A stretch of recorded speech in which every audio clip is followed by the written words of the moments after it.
Welcome back to Country Life Escape. Today we're diving from start to finish into the transformation journey of our bedroom on the first floor.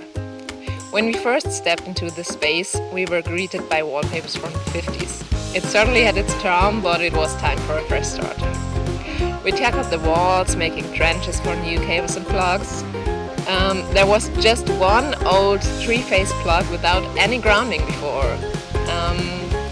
We also had to pass cables through the walls for the adjacent room and the subsequent bathroom. You'll see how we meticulously drilled holes at the intersection of each brick, removing the concrete to sneak the cables through the cavities of the bricks.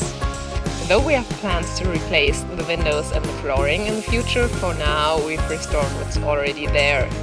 To harmonize with our design, we've opted for a rich petrol shade for an accent wall and matching curtains. Also for the furnishing, we didn't resort to a trip to IKEA.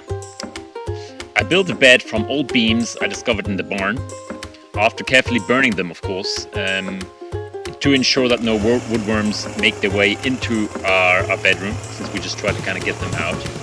After brushing off the charcoal, this really left a super nice, raw, beautiful surface, out of which I was able to build a 220 by 220 centimeter frame,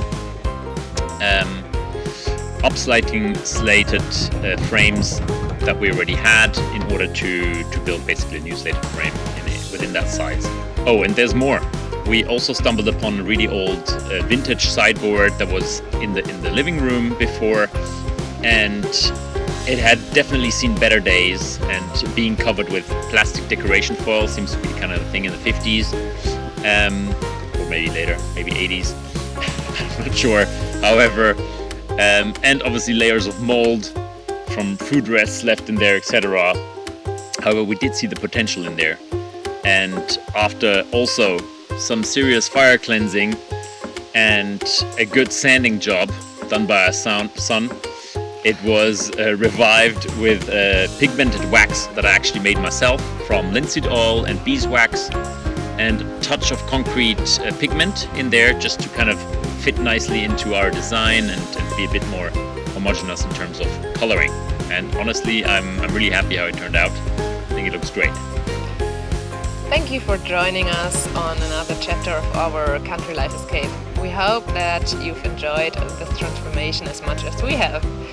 Don't forget to like, subscribe and ring the bell for more updates.